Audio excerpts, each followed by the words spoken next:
spots, the low will be 76. Tomorrow there will be a thunderstorm in spots in the afternoon. The high will be 95, the low 73. Friday there will be a couple of showers and a thunderstorm, but a high of 89 and a low of 75. Saturday will be partly sunny and warm. The high will be 95 and a low 75. Sunday there will be a thunderstorm in spots in the afternoon with a high of 96 and a low of 75. Monday there will be variable cloudiness. The high will be 94, the low 69. Tuesday there will be strong thunderstorms possible, a high of 89 and a low of 68. Sunrise today was at 6:02 a.m. Sunset tonight is at 8:33 p.m. Moonrise today at 2:32 p.m. Moonset today at 2:02 a.m.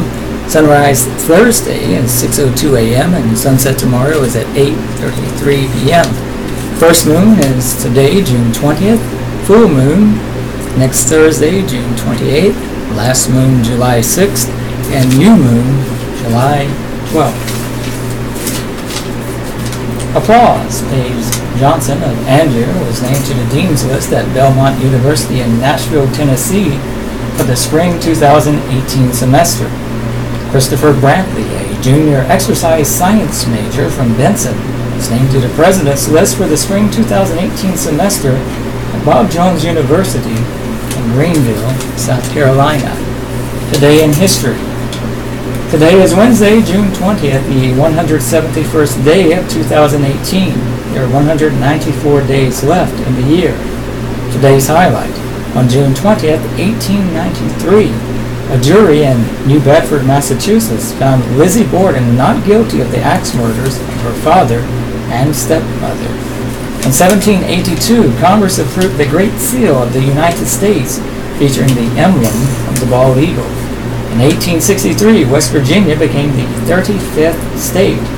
In 1943, race-related rioting erupted in Detroit. Federal troops were sent in 2 days later to quell the violence that resulted in more than 30 deaths.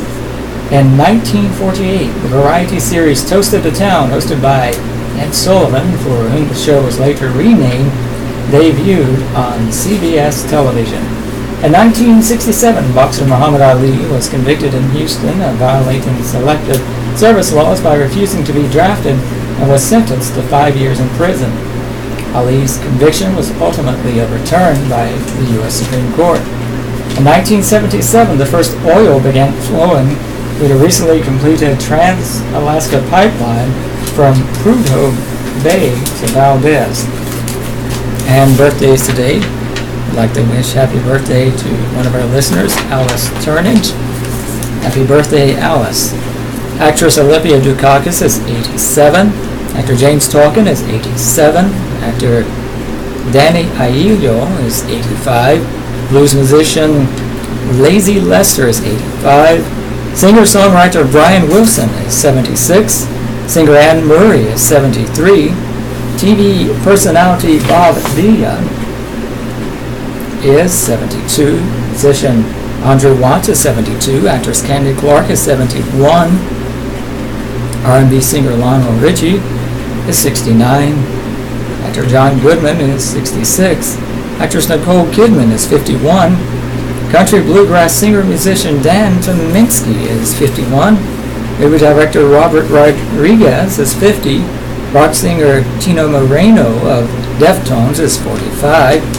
Actress Tika Sumter is 38. Actor Mark Saul is 33. Actress Yama Walker is 32.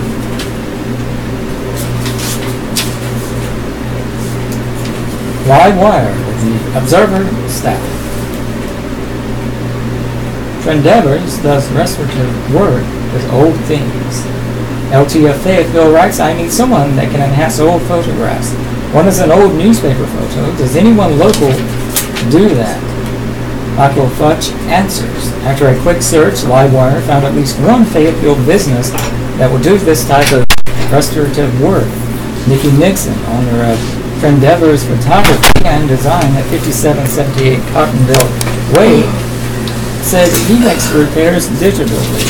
They take the original photograph and scan it before beginning a digital restoration and manipulation of the image. Since the work is done digitally, Nixon said, they are able to do it for any image, including a newspaper photo. The digital restoration is not as tedious as the traditional process, nor is it as expensive, according to Nixon. Shops that specialize in photograph restoration can also be found in Raleigh and Wilmington. Mumford Restoration is at 8813 Gulf Court in Raleigh. The phone number is area code 919-510-6310. Customers are asked to complete a restoration inquiry on the business website at mumfordrestoration.com to receive a quote for the restoration, or call the number. North Carolina Photo Restoration in Wilmington is available by calling area code 910-622-0391. If you go online, you go to the website ncphotorestoration.com and you're able to submit an image for a restoration quote. Livewire seeks to answer questions of general interest and consumer topics. Initials are used to identify questioners when names are given. Contact Livewire at livewire@fayobsever.com or by calling 486-3516. I got it in the internet. I don't think I'm not new to that. Here's your need to know for today. Number 1. Public Safety Valor Awards. The public is invited to the Greater Fayetteville Chambers inaugural Public Safety Valor Awards on 28th June.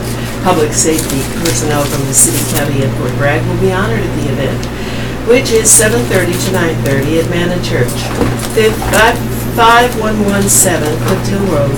Tickets are $25 and are available at faybiz.com under events. Author Talk. Novelist Shane Wilson will discuss his new book, The Smoke in His Eyes, at 6:30 p.m. on June 28 at City Center Gallery and Books, 112 Hay Street. Wilson will be at the store from 6 to 8 p.m. to meet with customers and sign copies of his book, which will be available for purchase. Free refreshments will be served. Number 3, Greenway Expansion. The Sandhills Area Land Trust is having an event Friday from 6 to 9 p.m. to discuss the expansion of Fayetteville's Greenway system to Carver's Creek State Park. Representatives from the Public Works Commission, North Carolina State Parks, and Fayetteville Cumberland County Parks and Recreation will be there to discuss their role in the project. The event, which will be in the Rainbow Room in downtown Fayetteville, is open to the public. Pieces from local artists will be on display, and jazz saxophonist Reggie Codrington will provide entertainment. For more information, call 910-695-423. Apparently that one is free. Number 4, Farewell Tour, WRAL-TV morning anchorman Bill Leslie will be in Fayetteville on Thursday as part of his farewell tour. He will be at the Arts Council, 301 Hay Street, from 11:30 a.m. to 1 p.m. to meet with the public. Leslie is retiring at the end of the month, and we want to hear from you. Please submit your events in writing at least 10 days in advance. Email calendar at fayobsever.com or call 486-3500. Maz to Yaz to Amazing, a nostalgic look at baseball by Bill Curley Jr. Baseball, if you will, has been in his blood since boyhood, listening to those radio broadcasts of his beloved Pittsburgh Pirates along with his father. He lived the game. He breathed the sport. I've loved baseball since my dad introduced me to the game when I was 8 years old. Sad O'Malley will tell you, my earliest memories of baseball are being huddled next to a radio with my dad, listening to the pitiful Pirates that were KDKA in Pittsburgh. Then there was the game of the day, which gave me a taste of the rest of the baseball world. He didn't let the green grass growing tall in summer months at the little house with the green and white striped shingles off of McPherson Church Road keep him away from the game of the falling leaves of autumn. I used to run an extension cord out the kitchen window, O'Malley says, so I could listen to the games while I did outside chores.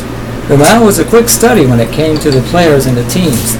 The Pittsburgh Pirates were always awful, he says, and the World Series was an annual duel of Yankees and Dodgers. Until October 13th, 1960, when Bill Mazeroski's bottom of the ninth home run over the left field wall at Forbes Field led the Pirates to a 10-9 victory in the 7th game of the World Series over the New York Yankees. All of those 60s and the boys of summer playing the game. The 1960s are particularly enduring because there were so many exciting players and pennant races in the majors during that time, says Mumau, 71, whose latest baseball book, Maz to Yaz to Amazing, takes readers on a nostalgic journey of the decade. Baseball in the 1960s is like a long series of vivid snapshots and glittering stat sheets of the players who were the heroes to me and thousands of other fans. Nostalgia is the very nature of baseball. The game's foundation is a rich, intertwined history and our memories of it. It was a decade of fantastic feats by players and teams and a myriad of changes on the field and off that altered the landscape of the game forever. You'll find all of the greats of the game, page after page and photograph after photograph. From Mazeroski's home run to Roger Maris's 61 home runs in 1961, to Mickey Mantle's legend, to Sandy Koufax's pitching arm, to Willie Mays roaming the outfield in Candlestick Park, to Ted Williams' last at-bat home run on 28th, 1960, to Carl Yastrzemski's unbelievable clutch performance down the stretch of the 1967 season to give Boston the pennant, to manager Casey Stengel's amazing Mets, once one of baseball's worst, if not the worst, teams that won the 1969 World Series under Gil Hodges. The Mao can relive almost every pitch, every at-bat, every catch, and every magnificent moment. In some ways, that romantic vision of the decade never changed inside of me, he says. This book is pure baseball. My goal is to share the thrills and good feelings the game gave me and all its fans over the decade that was truly the pinnacle of the game. Some of the stories of the teams and players will be familiar to fans. Other stories will be not so well known. But all readers are sure to be wowed by the sheer number of great players, great plays, and great games packed into the decade. You'll find them all in Maz to Yaz to Amazing and their feats from Fenway Park to Polo Grounds, Candlestick Park, and Old Yankee Stadium. But Mao will tell you that before they were legends, and there was Cooperstown for most after they played the game, they were minor leaguers, much like the kids from the Houston Astros farm team coming our way. Friday, the players we'll see here. Bill Kirby Jr. can be reached at bkirby at fayettevilleobsever.com or by calling 486-3571. Written by whom? Did you say Harry Carey Jr.? Bill Kirby. Oh, Bill Curry. Oh, because I didn't think Harry Carey was alive. All right, here we have Public Safety, Cumberland County arrest. Keon Javante McMillan, 16, 100 block of East Worth Street in St. Paul's, was charged Tuesday with a robbery with a dangerous weapon, breaking and entering and possessing a stolen firearm. Let's see what's new about that. Not much. Bail was set at $50,000. Nikila Lovella Gardner, 22, of the 900 block of Odin Drive, was charged Tuesday with 2 counts each of breaking and entering to terrorize or injure and misdemeanor assault. Bail was set at $4,000. Daryl Lamont Murphy, 35, of 8400 block of Amish Drive, was charged Tuesday with 2 counts of obtaining property by false pretense. Bail was set at $4,000. Kiswana Deshawn Thomas, 27, of the 6600 block of Keeler Drive, was charged Tuesday with attempted obtaining property by false pretense, and bail was set at $1,000. Jason Christopher O'Brien, 37, of the 2100 block of Feathercombe Drive, was charged Tuesday with safe-cracking, larceny, and possession of a stolen firearm. You don't even have to say stolen firearm. We know they've got stolen firearms. And bail was, $25,000. What did he do? Safe-cracking, larceny, and a stolen firearm. If you're going to commit a crime, you need to commit it in Fayetteville, where the bail is so cheap. Michael Anthony Barber, 37, of the 400 block of Genova Drive, was charged Tuesday with 3 counts each of breaking and entering a motor vehicle and misdemeanor larceny, and 1 count each of identity theft and possessing stolen property. Wow, he got $30,000 bail. Jacqueline White, 37, of the 100 block of Bremer Street, was charged Tuesday with possession of controlled substance, and bail was $1,000. Rodney Herring, 49, of the 1500 block of Stansfield Drive, was charged Tuesday with possession of controlled substance, and bail was set at $1,000. William Wallace III, 50, of the 4900 block of Fieldcrest Drive, was charged Tuesday with assault with a deadly weapon, inflicting serious injury. Bail was set at $50,000. Oh, they don't say that the weapon was stolen. Alva Circle reported at 12:54 Monday, handgun taken. These are the break-ins. Hope Mills, High Plains Drive, electronics taken. Hope Mills, Ridgecrest Crest Drive, reported 70:30 Sunday, prescription drugs taken. Robbery, North Carolina 87 South. It was reported at 3:09 a.m. Sunday that Albert Paul Gonzalez was robbed at gunpoint of $105, blood pressure medication, and insulin. Boy, this is terrible. Here's a Hope Mills man dies from single car crash injuries. A Hope Mills man died Monday after a single vehicle crash on Muscat Road in Cumberland County, the Highway Patrol said. The wreck happened at 7:11 p.m., about 2 miles southwest of Hope Mills near Fairhaven Trail, according to a report filed by Trooper K.A. Chavis. Chavis, I don't know how that man pronounces it.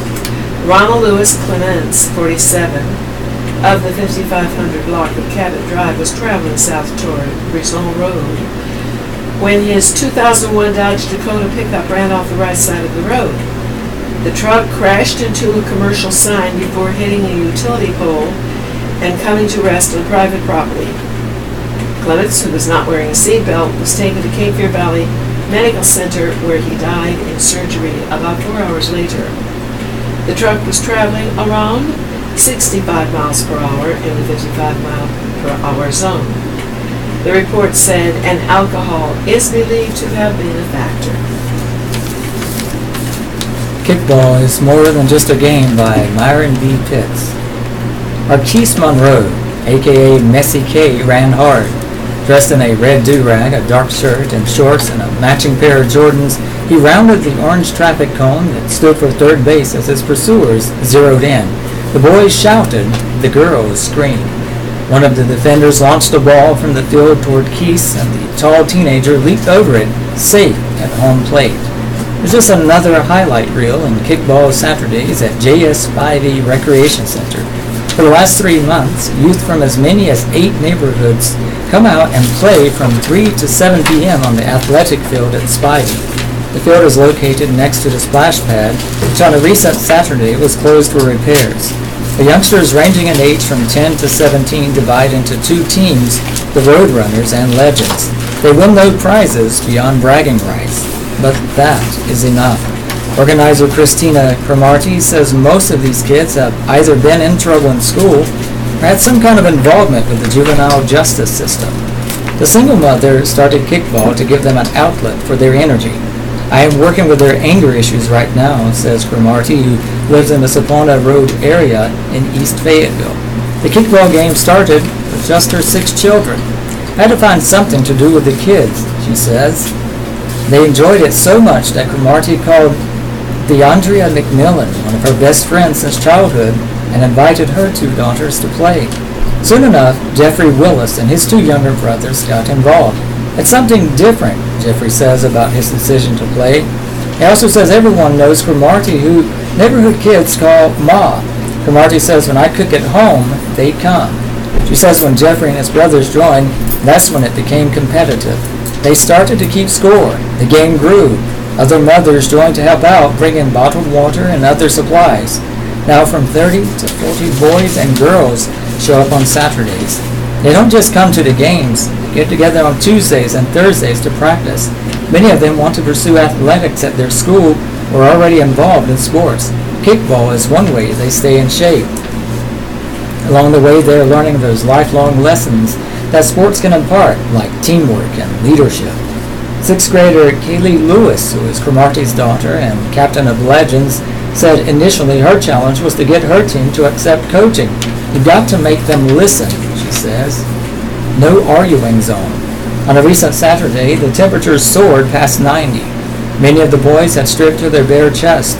The side that was up waited in a loose-formed line, and youngsters stole sips of bottled water while waiting to kick. Team captain Terry Taylor, a fierce competitor whose nickname Roadrunner inspired his team's name, intensely eyed the ball as it came his way. Boot! He sped off and was very nearly to the first cone when the ball landed in the upturned hands of a defender. Perry, a ninth grader, admits he sometimes gets into trouble, but he also plays football. Kickball helps him get out of house and keep on a good path. I'm just doing this right now, he says. After 3 outs, the team switched sides, and during the transition, the kids exchanged high fives and traded good-natured trash talk, but cursing is frowned upon. Arguing a call is an even bigger offense. At one point, Cromartie, who also sometimes serves as a pitcher, came off the sidelines to cite a team for arguing. She awarded the other team a punt. That can make all the difference in a close game such as Saturday's, where the score stayed locked at 6-4 for several innings. Another time, the teams disputed whether a ball was foul. Are y'all arguing? Cromartie asked. Who's arguing? Nobody, the kids assured her. Later in the game, temperatures escalated and 2 boys went after each other, landing a couple of blows before other boys and girls pulled them apart. Fights sometimes happen in sports. Even professional baseball athletes who make millions will sometimes engage in bench-clearing brawls. But Cromartie became emotional. This is the last thing she wants for these kids, and she knows it's the last thing they need. After the boys were separated, the team started walking off the field. So are we done? Asked parent Shamaro Coleman, who had 3 kids playing that day. Her question was a challenge to the youth. We're just going to go home? No one wanted to go home. Instead, Cromartie, the parents, and the kickball captains gathered everyone in a circle, including the would-be combatants. They all talked it out. Some used the time for a water break. Then they went back to kickball. Cromartie said later the big response she received to kickball surprised her. She and a group of women who helped her are figuring out the next steps. They will have a cookout this Saturday. They want to raise money for T-shirts and trophies. Either way, Cromartie says she is there for the children 100% and says one thing the league offers is mother love. I believe in them, she says. This can go far. Columnist Myron B. Pitts can be reached by emailing mpitts@fayobsever.com or by calling area code 910-486-3559. Oh, nice. Police recapture handcuffed escapee. A handcuffed man who escaped from a Fayetteville police officer Tuesday morning is back in custody. Matavius Ahmad Tyson, 23, was found just before 4 p.m. along Murchison Road and tried unsuccessfully to flee again, a police release said. Tyson escaped about 3 a.m. outside the Cumberland County Detention Center at Russell and Gillespie Streets, where he was to be booked for having an open container of alcohol and a stolen firearm. Gee, that's 4 stolens in today's paper. According to reports, despite the handcuffs, Tyson scaled a security fence outside the facility and bolted. Tyson is charged with possession of firearm by a felon, possession of a stolen firearm, resisting arrest, misdemeanor larceny, 2 traffic-related violations including having an open container of alcohol and a rear lamp that wasn't working. Tyson was charged after the vehicle he was driving was stopped on Pamelini Drive. Oh, a model citizen. Judge Hasty files for re-election. Cumberland County District Court Judge David Hasty of Fayetteville filed for re-election on Tuesday. He's the only candidate to file on Tuesday for a Cumberland County judicial seat. 10 candidates filed Monday, which was the first day of the filing period for people who want to run for judge in the 2018 general election. 7 Cumberland County District Court judges and 3 Superior Court judges are up for re-election. So far, no one has filed to run against Hasty, who is a Democrat. There is no primary election for the judicial candidates this year, so all qualified candidates will face each other in the general election in November. The filing period ends at noon on June 29. Splash pads to stay open until 8 p.m. Fayetteville splash pads will stay open until 8 p.m. during the heat wave this week. That will have temperatures soaring to near 100 degrees. Fayetteville Cumberland Parks and Recreation says the splash pads usually close at 6 p.m. The hours will be 10 a.m. to 8 p.m. weekends and Saturday and Sunday from 2 to 8 p.m. through September 1st. Splash pads that opened this year are at the Kiwanis Recreation Center on Deaver Street, near FTCC, Massey Hill Recreation Center, Camden Road, and the Myers Recreation Center at Rochester Drive, off Robeson Street in Savoy Heights. Splash pads are free to use and all ages are admitted at the facility. Oh my, all ages. Oh my. The pad at J.S. Spivey Recreation Center is closed for repairs, will reopen when maintenance is completed. Other options to stay cool include the city's Chalmers Pool, adjacent to Smith Recreation Center across from Fayetteville State University on Langdon Street, the Keith A. Bates Senior Pool at College Lakes Recreation Center, Rose Hill Road, the Westover Aquatic Center at Westover Recreation Center, Bonanza Drive. Pools are open Tuesday to Sunday from 8:30 a.m.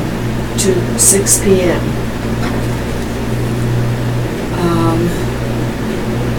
The cost for city residents is $1. For children 12 and under, and $2 for 13 and up. For non-residents, the cost is $2 for children and $4 for people 13 or older. The recreation centers are air-conditioned and can provide relief from the heat as well. For more information, go to fcpr.us. This is Southeastern North Carolina Radio Reading Service, a United Way partner agency. We broadcast from the campus of Fayetteville State University, and our signal is carried by WUNC Chapel Hill. As a nonprofit agency, we rely on public donations. We request your support to continue our services. When making charitable donations, please keep the Southeastern North Carolina Radio Reading Service in mind. Our address is P.O. Box 35029, Fayetteville, North Carolina 28303. If you have any questions or comments, please call us at area code 910-672-1600 or toll free at 1-844-709-5656. Your radio hosts are Marty Baldwin and Robert Bean, and we are proud to serve you today. Animal Control names new director. The new director of Cumberland County Animal Control is a department veteran. Lane B. Smith, an enforcement supervisor with the department, will take over as director on June 25th, the county said in a news release. She replaces Dr. John Lawley, who left the department in April. County Manager Amy Cannon announced the appointment in a news release Monday. We welcome Mrs. Smith to our leadership team and look forward to working closely with her as we tackle new and existing challenges in animal care and control here in Cumberland County, said Tracy Jackson, Assistant County Manager for Environmental and Community Safety. As the enforcement supervisor, Smith oversees 21 animal control officers coordinates animal cruelty investigations, and conducts training for the department. She started with the department as an animal control officer in 2012 and was promoted to enforcement supervisor in November of 2014. She left in March of 2016 to work as a responder with the American Society for the Prevention of Cruelty to Animals, and in September of 2016 she became the shelter manager for the nonprofit Fayetteville Animal Protection Society, the county spokeswoman said. She was rehired by Animal Control in October 2017 as an enforcement officer, according to records.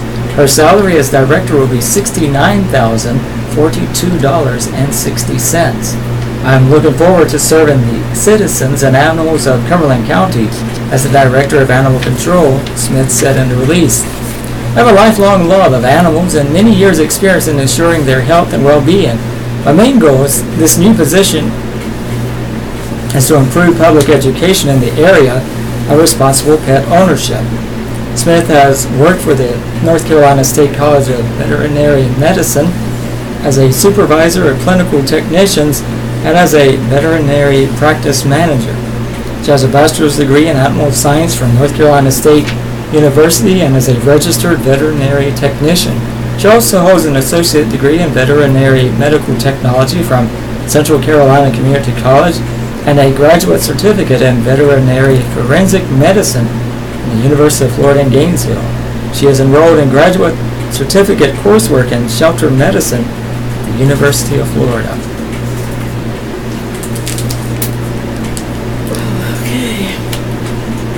Here's let's see who Wright critical of stadium worker numbers. Fayetteville City Councilman Larry Wright is disappointed at the number of black construction workers who are building the city's $37.8 million baseball stadium downtown. Gee, I know a lot of people who are disappointed that the stadium is built downtown. Out of 123 workers, 19 are black, according to the chart. According to the chart presented. The baseball committee, made up of several city councilmen, is monitoring progress on the minor league baseball stadium that the city is building to be home for a Houston Astros farm team. You've got 123 workers. And you really only have 19 bodies that are African American. Who is one of the city's African American councilmen? I just think it could be more than that given your skill levels and the work that you're doing. So they have to keep a list of what racial group you fall into, and here it is. 19 of the members of the workers are black. 54 are Hispanic, 53 men and 1 woman. 43 are white, 40 men and 3 women. 4 are American Indian men. It is interesting that 54 people are Hispanic. Of course, we do have a large Hispanic population. 3 are listed as other.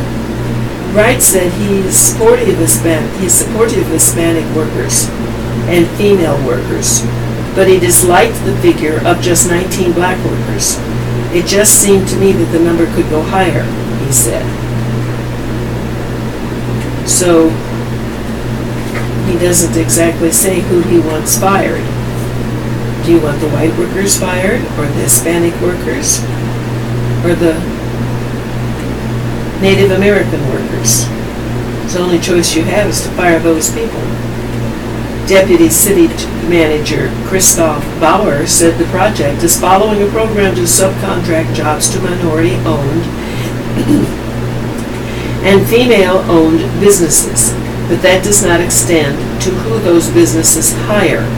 It's illegal for the companies to hire individual workers based on their race. Bauer and City Councilman Jim Arp told Wright, "You can't track who gets hired, so then what good is it?" Wright said. It's incumbent upon those minority owners to hire minority employees to do the work, Arp said. We can't force who they hire, Larry. That's up to them. The city can complain if they don't hire minorities and tell them they are not meeting the intent of the program, Arp said, but legally we don't have any just recourse to come in and say, we're going to pull the contract from you. The law won't allow that. Well, it's already mostly minority workers. 4 American Indians, add to that 54 Hispanic. That's about half of the workers that are minority workers. The numbers will change as different subcontractors are hired for various pieces of the project as it advances, Senior Project Manager Rosalind Henderson told Wright. You'll see this will swing based on the different trades that come in. Wright said he's hopeful that will happen. The Barton-Malo chart also says that the project has sent 25% of its work so far to local minority-owned or other disadvantaged businesses through the city's small disadvantaged business enterprise program. This exceeds the goal of 15%. Indeed it does. So far, $2.36 million in work, dollars that is, was sent to those companies keeping the money in the Fayetteville economy. Other news from the baseball committee. Construction of the steel structure is to commence today. Haven't seen that word in a long time, commence. The committee agreed to recommend that the city council approve the purchase of 3,722 seats for the stadium from Chematic Seating, an Australian-based company. This includes 3,305 concourse seats, 344 club seats which have padding, and 43 spares. The contract is not to exceed $382,000 and $27.50. The committee decided not to build a bathroom in the dugout for the visiting teams. That's stupid. The Astros had previously requested this. The cost was estimated at $70,000 to $100,000 because of the length of plumbing and a pump needed to supply the restroom, plus other engineering factors. The Astros decided against paying for it. The Astros have asked the city to make other changes that will increase the construction cost, Bauer said, for more places to put up signage and for a camera system to assist the players as they train. These are to be discussed further. The baseball stadium is to open in spring of 2019 in time for the baseball season. Well, I assume that would be the baseball season, since it's a baseball park. Okay. Red Springs barn fire kills 8 horses. Red Springs. 8 horses housed in a Robson County barn died Sunday when the barn caught fire. Another 8 were rescued at the Heritage Park training facility on Jockey Lane off Mount Zion Church Road. The fire was reported at 9:41 p.m., said Chief John Ammons of the Red Springs Fire Department, and is believed to have been caused by an electrical malfunction with fans used to keep the horses cool. The facility is about 5 miles south of Red Springs, Ammons said. Heavy fire and smoke were visible at the rear of the 20-stable barn when the first firefighters arrived. The building is about 200 to 250 feet long and about 40 feet wide, Ammons said. We don't know the exact cause as far as which fan it was, but we're 100% confident that it was electrical, likely faulty wiring, he said. When we went to cut power to the stables, all the breakers were tripped, meaning the circuit breakers were all to one side of the electrical box. It took about an hour to get the fire under control, he said, and firefighters were on the scene for about 3.5 hours. The facility is used to train future racehorses, Ammons said, helping them acclimate to the weather. Several of the horses, thoroughbreds, and quarter horses belong to owners who live out of state, he said. These are not just run-of-the-mill pet horses, Ammons said. Some high-dollar horses were housed there. The facility is owned by Ernie Lee Locklear, who was at the beach when the fire happened, Ammons said. It's been there a while, Ammon said of Heritage Park, but not very many people know about it. They hold horse races there on a regular basis. The horses that were killed likely died from smoke inhalation, Ammon said. An animal cruelty officer from the Robeson County Sheriff's Office and a veterinarian were called to the scene to ensure that the surviving horses received proper care, Ammon said. Locklear valued the horses at the barn at more than $50,000, according to Ammons. The building had about $200,000 in damage. Oh, that's so sad. Well, okay. And here's another horrible thing about the area. Residents face eviction. Garden Grove Mobile Home Park resident Daryl Thomas sits outside his home on Tuesday. He says he doesn't know what he'll do if he's forced to leave his home in the mobile home park. Residents have been told they must leave by the end of the month if septic repairs aren't made. Well, porta potties have been placed around Garden Grove Mobile Home Park for residents to use since the water to the park was cut off May 11.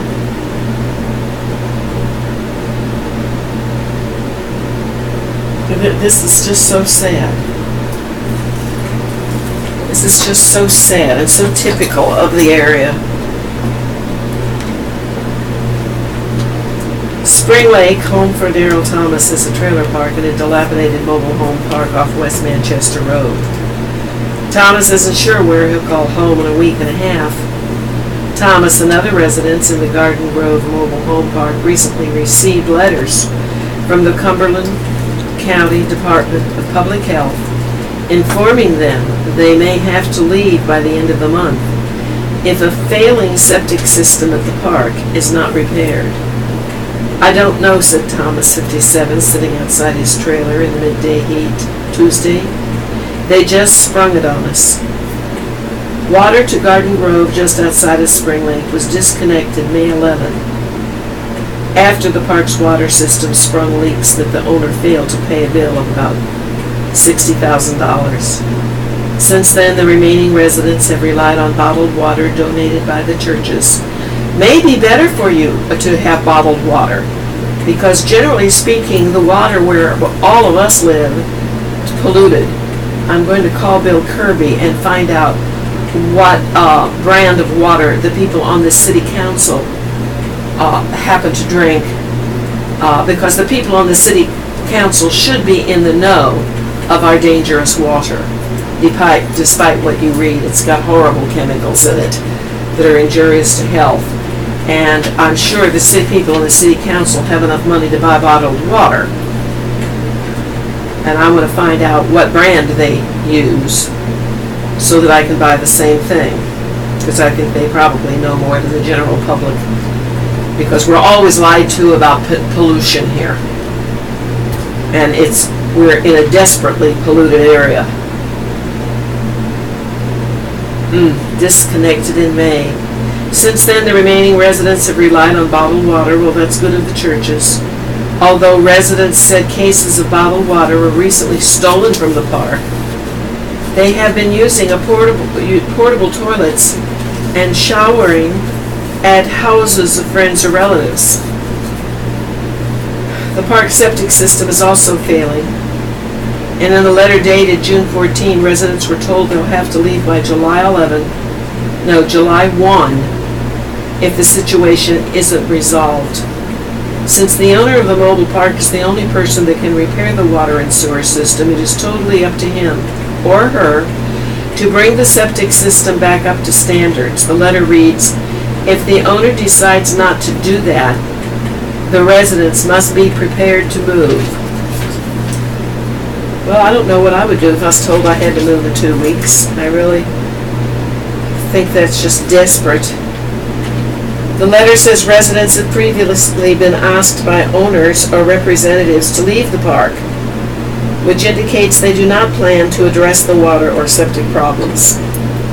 City spokeswoman Sally Shute said notices of violation were sent June the 1st to Douglas S.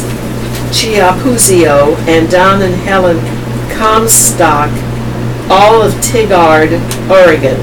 None could be reached for comment.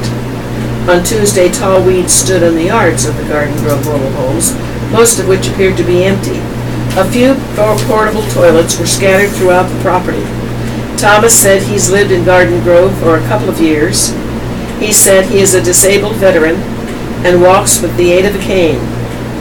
Thomas said he pays a monthly $245 lot fee to stay in the park, which is supposed to include utilities and lawn care. He said the problems started about a year and a half ago when the park switched from using well water to the Spring Lake system. How did Spring Lake let them get a $60,000 water bill? Thomas said. That should have been rectified. Well, of course it should. It's just so ridiculous. It's definitely a force out. Anybody can read that between the lines, he said. Thomas said he wonders why residents aren't being given any financial help to move their trailers to another lot. Shyanny C. Shyanny, Shyanny, C-E-A, C or Sia, Cheyenne Sia Johns, I don't know, has lived in the Garden Grove for about 2 years. She said she prefers living in a trailer she owns to paying rent. She has it's been really stressful having to go to other people's houses to shower and wash her clothes, John said. John said she isn't sure what she'll do if she has to move. We really don't know for sure, but we'll figure something out, she said. Staff writer Roger Mullen can be reached at 486-3561. Well, don't hold your breath until the city might help you. That would be a big mistake. A swamp dog family. Plumbers offer home support for Fayetteville players. Mary Plummer made her way down the hallway of her home, looked up the stairs, and called for her guests to join her in the kitchen. "Come on, y'all," she said. Then, as a trio of pitchers from the Fayetteville Swamp Dogs walked down the flight of steps one by one, she smiled. "These are my summer young'uns." Mary, 73, and her husband, Fred, 71, have served as a host family for the Swamp Dogs, a member of the 16-team Coastal Plain League, for 10 years and counting, and they haven't missed a beat. "I've been a baseball lover all my life," said Fred, the host family coordinator for the organization. "When I went to the first Swamp Dogs game, I was hooked." Adamant about shifting the spotlight away from himself, Fred praised Jeremy Agard, general manager of the Swamp Dogs, along with the boys and the 28 host families that are helping this summer. "We've got the best host families in the whole wide world, and Jeremy is like family to us," he said. "They go out of their way to help me and to help the ball team. I just can't say enough good things about them." The Plumbers have hosted more than 40 players in their home on Morganton Road since 2008. The players stay in the attic, which features 2 bedrooms and a living room. "We've had players from Alabama, Florida, Ohio, Michigan, and all over the South. They're from everywhere," Fred said. "The parents have been good to us, and we still hear from a lot of them. It's very rewarding." This summer, the Plumbers are playing host to a trio of pitchers, Taylor Gibson, Michael Hendricks, and Jermaine Reyes. If they stick around until the end of the season, Mary will prepare them a scrapbook that features pictures and newspaper clippings from the season. "It's been fun so far," said Gibson, an Alabama native who attends Northwest Florida State College. "Visitors Mary and Fred have been more than kind in letting us come to their house, giving us shelter and food with no strings attached. I really enjoy it so far." Hendricks, an Ohio native who stayed in his home state to play for Miami, said baseball helps with the transition to a new place with new faces. "Baseball is going to be the same everywhere you go," he said. "As long as you have that concept, it's not a tough transition at all." Reyes attended Mount Olive University, but said he's thankful for the Plumbers and the Swamp Dogs for giving them a chance to compete on a bigger stage. "It's a lot different, especially the fan base," said Reyes, a Miami, Florida native. "A lot more people come to your games. It's a little tougher than playing in front of 20 people every day. It's fun, and I've enjoyed it. It's been real easy to get adjusted, especially with the host family. They're awesome." Fred can usually be found behind home plate at J.P. Riddle Stadium during the season wearing a cowboy hat, not just as a fashion statement, but to ward off the late afternoon sun. We have not missed a home game in 9 years, he said. It's getting harder to go to the games, but there ain't no way I can stay at home. As they flipped through some of the scrapbooks from seasons past, reminded of the bonds built along the way, Fred said he gets cold chills when he thinks about his experiences. I'm a firm believer in sports, any sports, Fred said. It helps build character. It helps let you know that you're not in this alone, that it takes teammates. That's what it's about. Fred was reminded of a time when a player was set to quit before a few words of encouragement changed his mind. Derek Gibson was here, and Derek was in about a 7 or 8 game slump. He was about as low as any young boy I've ever seen, Fred recalled. He came home and I stayed up and waited for him. I don't usually do that. He told me he was going to quit and go home. We talked a few minutes more and then we separated. He then had about a 14-game hitting streak starting the next night. Every once in a while he'll call me now and say he still remembers that talk we had. And that hits deep. The Plumbers have 2 adult sons, William and John, so the players help fill that void in the home. Mary, who retired as a teacher assistant at Cliffdale Elementary School, and Fred, who spent 30 years in civil service at Fort Bragg, said they welcomed the extended family. Even the family dog, whose name is Gator, has a connection to the Swamp Dogs organization. Gator got his name because the boys would leave their Gatorade bottles laying around and he would chew all over them, Fred said with a smile, so they started calling him Gator. It's giving back to the community and helping these college boys become stronger young men, Mary said. They're just fine young men. I love them to death. I don't have favorites. Everybody is different. If they needed anything, I would do it. When asked how much longer they plan on hosting players for the Swamp Dogs, Fred and Mary were quick to answer, until the good Lord calls us home, she said. Fred added, we'll do it a long time, and as long as we're physically able. After that, we'll see what we can do. For Fred, the motivation to continue helping is renewed in each new group of players. It's restored my faith in the young people of the day, he said. These boys that we've had here and on the Swamp Dogs, if they take over, the world is in good shape.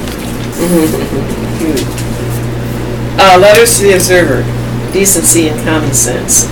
I read Troy Williams' June 2 column titled The Hypocrisy of Democrats Pushing District 2 Candidate.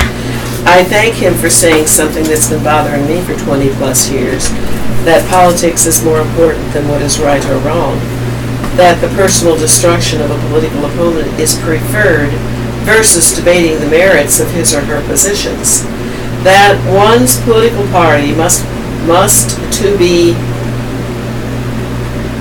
be followed rather than common decency and common sense. I hope to see more balanced articles like this in the Observer, which in the last couple of years seem to have gone over to the dark side.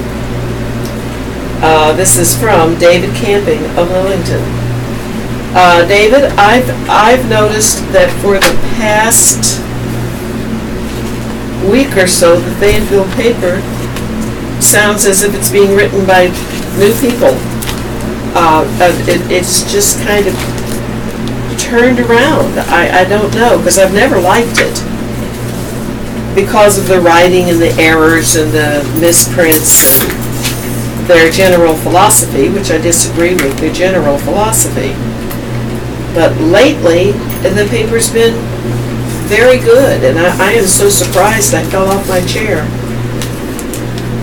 This is inhumane. Okay, I'm sitting here writing this letter with tears in my eyes and anger in my heart. I'm echoing what I hope and pray are the thoughts of my fellow American citizens. What is this country coming to? I'm watching the news and listening to the horrendous treatment of families coming to this country and hearing government officials defending their actions with the Bible. What are they thinking to separate families and put children in detention? We were a foster family for more than 30 years, and I can testify to the trauma children face when taken from their families. Foster children at least come to a family and not a jail cell. It is horrible when the child is young and they don't understand what is going on, but at least we speak the same language. These children are taken from their families to a place where they have no frame of reference, do not speak the language, and everything is totally foreign. This is inhumane. Maybe we should look to the individuals in Congress who are standing by quietly. Oh, they always have been. They've been standing by quietly for years and collecting their checks. They let this happen, take their children away, and treat them in the same manner. Well, you'd have to find a private school where they attend. First they came for the socialists, the unionists, then the Jews, and I did not speak out. And then they came for me, and there was no one left for me, said Martin Mueller. I rarely express views this way, but I must speak out, as all I see is history repeating itself. And of course it does. People are too stupid to learn anything from history. That's from Gloria Puster of Fayetteville. Opinion? I'll do this one. Here's the second suspect sought in rent checks theft.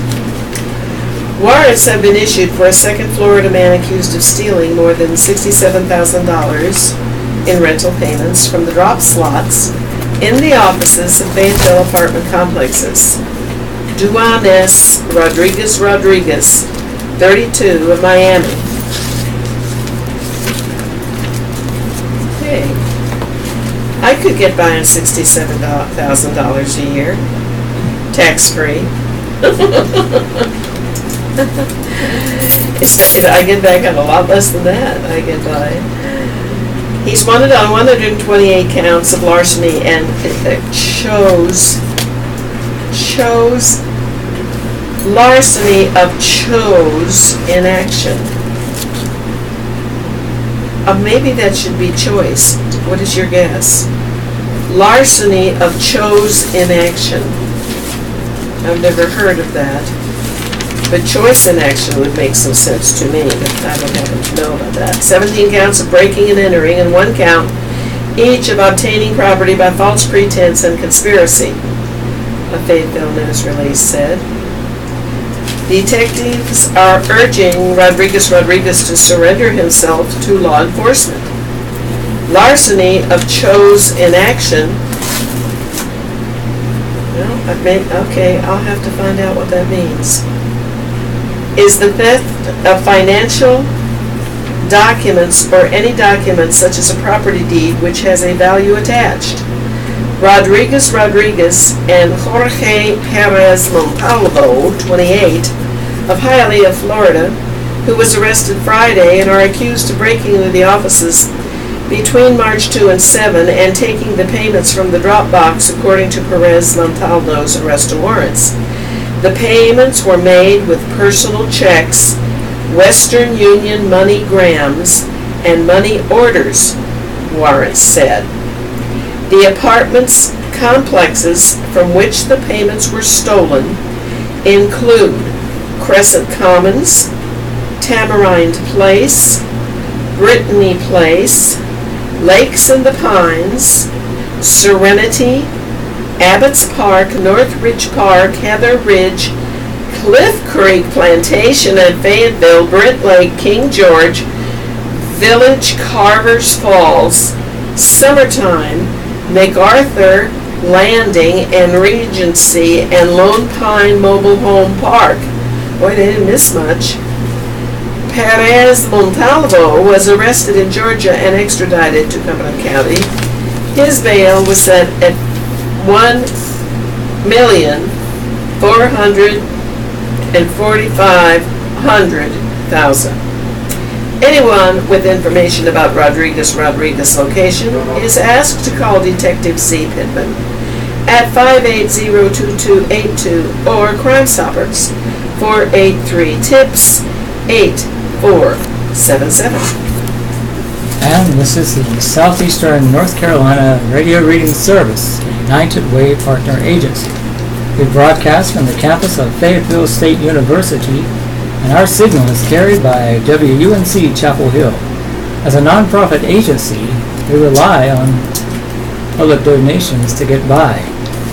We request your support to continue our services. In making charitable donations, please keep the Southeastern North Carolina Radio Reading Service in mind. Our address is P.O. Box 35029, Fayetteville, North Carolina, 28303. If you have any questions or comments, please call us at area code 910-672-1600 or toll free at 1-844-709-5656. The radio hosts are Marty Baldwin and Robert Keene. Do I have half of that? Yes, that will serve you today. Yes. Okay. It's the top of the hour, time for the obituaries. Death notices. The following deaths have been reported. Upcoming editions of the Fayetteville Obsever will contain complete obituary information. In Cumberland County, William Clevin Toman, Sr., 80, of the Cedar Creek Community, Fayetteville. Sullivan's Highland Funeral Service and Crematory, Fayetteville. Lucy Hill Flores, 70, of Hisba, Georgia, formerly of Fayetteville, Kinsey and Walton Funeral Home. Patsy Neal Bowens, 73, of Fayetteville, Colvin Funeral Home and Crematory. Lamb Blackman Jr., 60, of Fayetteville, Colvin Funeral Home and Crematory. Herbert Lewis Manning, 70, of Fayetteville, SNL Funeral Home, Maxton. Iona R. Champion, 89, of Dunn, Weston Dunn Funeral Home, Irwin. Addie A. McMillan, 83, of Hope Mills, Cunningham and Sons Mortuary. In the Cape Fear region, Pamela Gooden Hudson, 63, of Laurinburg, Richard Boyle's Funeral Service. Mary L. Atkins, 67, of McCall, South Carolina, formerly of Laurinburg, Richard Boyle's Funeral Service. Clara Joyce Patterson, 75, of Sanford, Smith Funeral Home, Broadway. Donald Galbraith, 53, of Maxton, SNL Funeral Home, Maxton.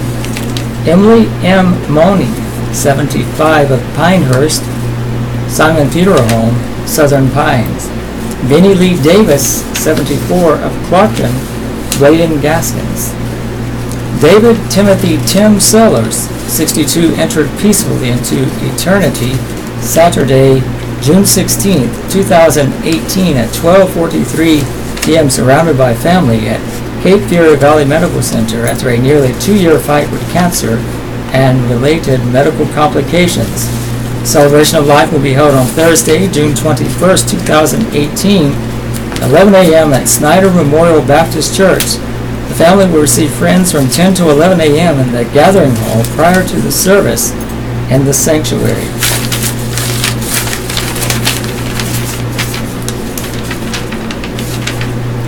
Jacqueline Irma Bagoo, 80, of 2217 Bragg Boulevard, Fayetteville, died Saturday, June 16, 2018.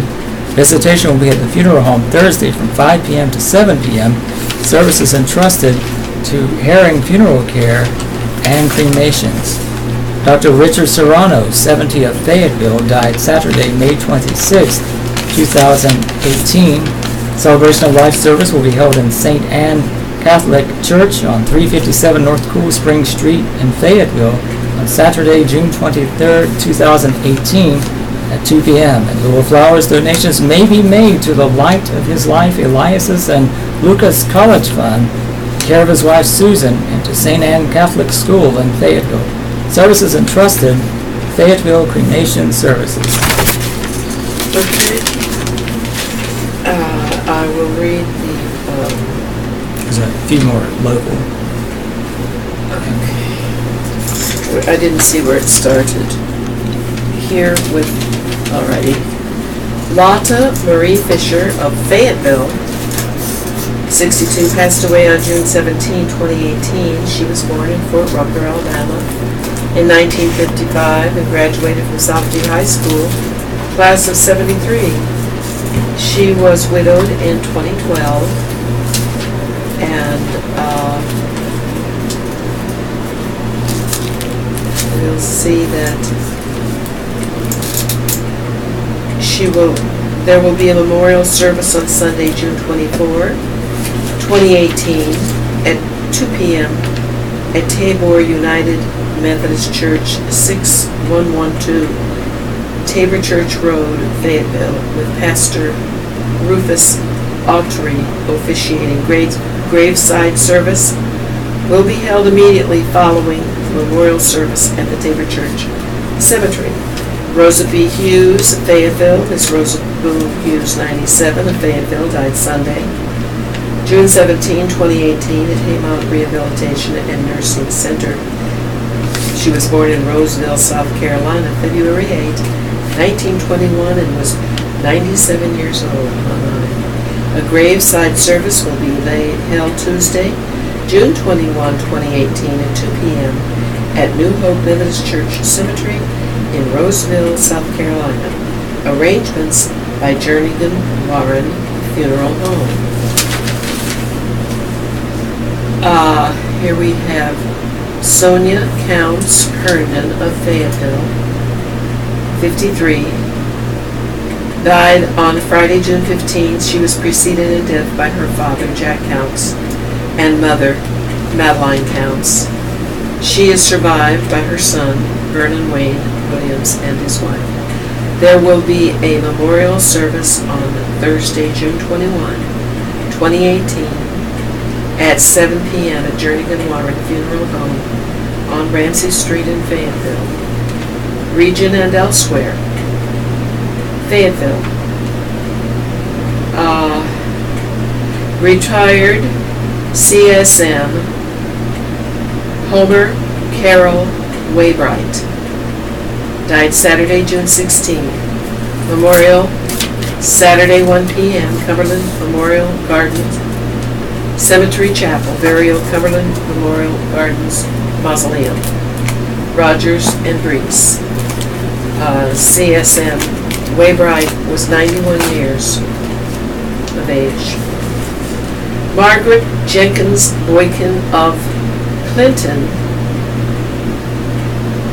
103, oh goodness, died Monday, June 18. Funeral Thursday, 11 a.m. The Chapel of First Baptist Church, 408 College Street. Visitation Chapel of First Baptist Church, Thursday, 10 a.m. to 11 a.m. Burial, Clinton Cemetery, Royal Hall Funeral Home, Clinton. Now, let me see if I can find the Billy Graham for today, which is what I always read. And here I found it on the bottom of my barrel. Rid yourself of anger and hatred with Christ's love. Some of us have been having a discussion about our emotions and how they can damage us. In your opinion, which emotion is more harmful, anger or hatred? We couldn't agree, although I know both can be destructive. Well, let's see. Yes, both are destructive, and it would be hard to say if one is more destructive than the other. In fact, they often go hand in hand. Hatred almost always leads to anger, and anger almost always leads to hatred. The real problem, however, is that both anger and hatred are seldom just inner feelings or emotions that we keep bottled up inside us. Instead, they almost always spill over into actions, and those actions are always destructive, both to us and to others. Even if we don't lash out and hurt someone physically, anger or hateful words can destroy a relationship. The Bible rightly says, hatred stirs up conflict. Does God ever get angry, or does he ever hate? The answer may surprise you, because the answer is yes. But God's attitude is far different from ours, because it comes from his hatred of sin. God loves us, and he knows the terrible things sin does to us. Perhaps you've heard the old saying that God hates the sin, but that he loves the sinner. The real question, however, is this: have you allowed the sin of anger or hatred to take root in your soul?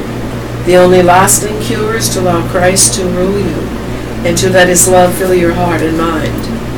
Every day, make sure of your commitment to Christ, and then ask him to give you a new love for others, even your enemies.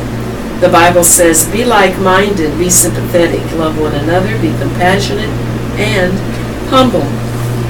And we usually follow that with Dear Abby. Do you happen to have Dear Abby over there? Yes. Oh, good. Dear Abby, lifelong bachelor's interest in teen girl triggers alarm by Gene Phillips. Dear Abby, I have a 59-year-old brother-in-law who has always been a proud bachelor. He isn't a rich, handsome George Clooney-type bachelor, but a hand-to-mouth, birthing, uncouth, shallow-howled kind of bachelor. He befriended a woman with 4 daughters, paying most of his attention to one of the daughters. He would take the woman and her girls to dinner and take the daughters shopping without the mother. Fast forward 8 years. He wants to take the one daughter on a trip to Hawaii, and he has been telling everyone she is now 18. The girl is still in high school. Should I say something to him or mind my own business? He will likely hang up on me. I don't know the daughters or their mom will. Am I wrong to hear some alarm bells going off? Wary in Washington. Dear Wary, no, you are not wrong. The statement that the girl is now 18 is a red flag for me too. Rather than talk to your brother-in-law, inform the mother that he may be grooming her daughter for something more than an innocent tour of the islands. She should have noticed something was amiss 8 years ago when one daughter was singled out for special treatment and put a stop to it then. Dear Abby, I've been with my husband for 5 years. Early in our relationship, he became violent. Because of my economic status at the time, leaving was not an option. I became pregnant with our child during our first year together. He ended up getting arrested for domestic violence against me, nothing toward our child, twice, and moved out for a year while court proceedings were taking place. At first, he was incredibly cruel to me. I was so devastated by his arrest that I was grieving as if he had died. He then went through a series of interventions and sought medical care and psychological counseling. He used to drink, but no longer does. After a year, I let him move back home, but I no longer feel the same toward him. I'm terribly unhappy. Even though he hasn't touched me and has toned down his anger, I can't forget the things he said and did to me. I don't want a divorce, though, because I do still love him. I just don't know how to proceed. Please help me, victim in Oregon.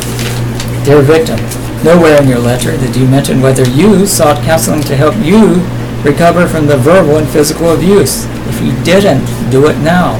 There's a saying, you can't unring the bell. You may love your husband. Verbal abuse can leave as many or more scars than physical abuse does. Until and unless you can completely forgive him for what he did to you, you won't be able to move on. And by the way, if it turns out that you cannot, don't blame or punish yourself for it. Sometimes it's better for 2 people who care about each other to go their separate ways because it is healthier for both of them.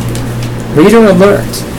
If you know a student who would like to enter the $5,000 Dear Abby College Columnist Scholarship Contest, see the information on dearabby.com/scholarship and learn more. The deadline is fast approaching. Readers can write to Dear Abby at dearabby.com or P.O. Box 69440, Los Angeles, California, 90069, Universal Euclid. Well, both of those women are crazy. The mother that's allowed her daughter to be singled out, unfair to the other daughters and dangerous, suspicious, and creepy. 51-year-old liking a 10-year-old. So she's nuts, and so is the woman who goes back to this abusive husband. She's nuts. That's why I think women are nuts. I really do. I think most women are just kind of... Why do you think they stay in those kind of relationships? Because they're nobodies. They can't get out and get a job, they think. They can't support themselves, they think. And they're getting something out of it. Maybe it's sympathy. I don't know what it is. You have to bide your time and leave when the time is right. I agree with that. Here's horoscope. But, most women, I sure know a lot of women that read a lot of books, as I do, but they're all the same book. It's the author that the cat solves the crime or something. It's just they're nothing. You don't learn anything from any of the books. And I don't even call that reading. And you have to read, there are so many worthwhile books, and read something that will make you smarter. Not just the same book over and over because that author wrote 20 books, and then go to another author that writes the very same thing. Sort of like the guidepost books. They're always about women that are dear friends, and they're always solving a crime because they buy a house to turn it into a very old home that they have to repair and then turn it into a bed and breakfast, and they solve a crime, and there's always one man that is very handsome that gets into the mix. And but they're all the same book. If you've read one, you've read them all. You've seen that type. But born today, who are our birthday people today? Today we have a birthday for Alice Turnage. Alice or Alice? Alice. Alice, happy birthday to you, young lady. Born today, you may be widely recognized as a hypocrite out there, or those who suspect that you may see one thing while you are busy yourself doing something quite different. Why is that? The truth is that you are never satisfied with any one thing, no matter what it may be. Well, that certainly is not a very nice horoscope, Alice, but I do read it every Wednesday, so I guess that's what I had to read. And I'm sure that horoscope has nothing to do with you. And the horoscope is, of course, by Stella Wilder. And Stella, you could have been a little kinder today than to give somebody such a terrible horoscope. Alice, I think you should call in and complain.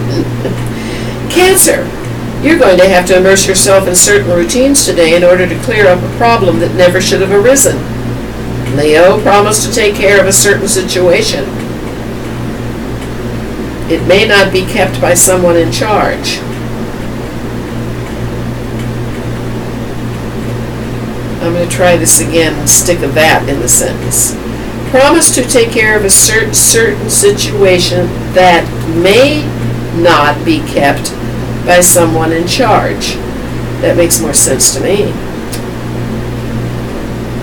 This duty will fall to you, but you can do it. Virgo, you may have a special request today that can only be met by a certain special someone.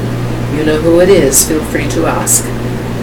Scorpio, you have the chance to express yourself in a new way today, but you mustn't strain credulity by stepping too far out of character. Sagittarius, you're likely to receive a warning today that has you standing still for too long. You must remain mobile throughout the day. Capricorn, it's a good time to review what you've done in recent days or weeks.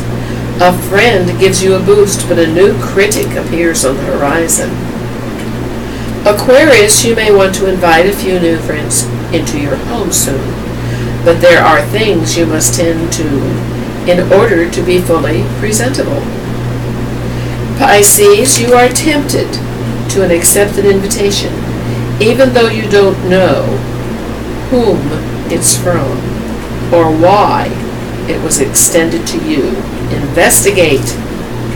Aries, you and a partner may find yourself at crossed purposes for a while today until you realize that different methods can complement each other. Taurus, you have more to do than you are aware of, and a friend or partner may not be willing to take on any more responsibilities. Gemini, others may accuse you of being shallow, but the issues you're dealing with are important to you, regardless of what others may think. Well, Alice, I apologize for your really horrid horoscope, but I wish you happy birthday. Happy birthday to you. Stella must have an axe to grind to get somebody born on this series. She normally doesn't write Oh, wow. Yeah, usually it's nice. Here's one about state briefs. Let's see what we got for state briefs. Cooper sending guard members home. Governor Roy Cooper says he's bringing home the 3 North Carolina National Guard members currently working at the U.S.-Mexico border because of the Trump administration's policy of separating immigrant children from their families.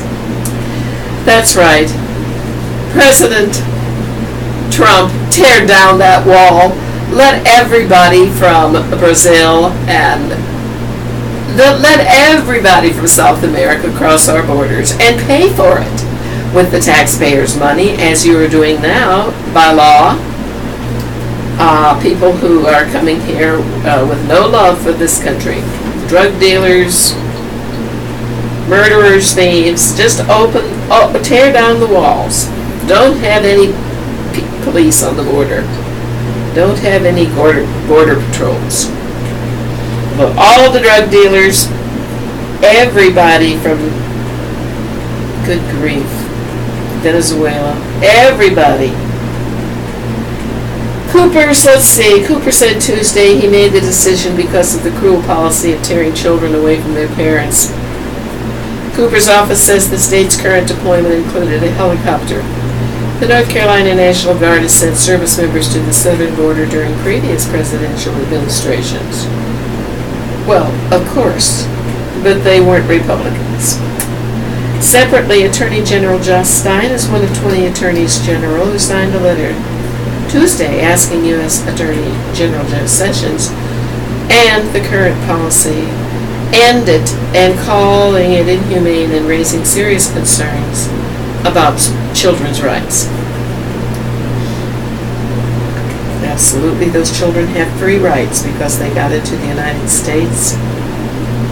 So everybody's free. By the way, each child costs $35,000. That would probably be per year. And you as American taxpayers are thrilled to pay it, I know.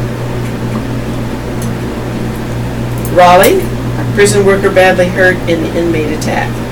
State authorities say a prison employee was attacked and seriously injured by 2 inmates wielding a homemade weapon. The Department of Public Safety says the attack occurred Tuesday afternoon at Central Prison in Raleigh, and the housing unit where it happened was locked down. The employee, identified as unit manager Brent Soucier, was hospitalized with serious injuries according to a department statement. The news release says the 2 inmates involved in the attack were Jaquan Lane, or maybe it's Jaquan. Anyway, it's Jaquan, and Andrew Ellis. Authorities say they will pursue criminal charges in the attack. Oh my, man drowns trying to save daughters off beach. Officials say a Virginia real estate broker has drowned off the coast with bystanders saying he was trying to save his daughters from a rip current. Oh my God. The Carteret County News-Times reports Atlantic Beach Fire/EMS Chief Adam Snyder said 48-year-old Charles Austin Joy was in cardiac arrest when emergency personnel responded to a call at Atlantic Beach on Friday. Snyder says responders attempted to revive Joy, but the Beaver Dam, Virginia man died at a local hospital. Bystanders told the newspaper Joy swam out to get his 2 daughters, who had been caught in a rip current. The 2 girls were brought safely back to shore. Oh my, what a tragedy. And support groups for Wednesdays. Adult Children of Alcoholics Codependency meets from 6 to 7 p.m. at Friends in Recovery Group at Snyder Memorial Baptist Church in room B 1035 at 701 Westmont Drive. For more information, you can call 988-6858. Diabetes Management Clinic meets from 9:30 a.m. to noon at Grays Creek Recreation Center on 2964 School Road.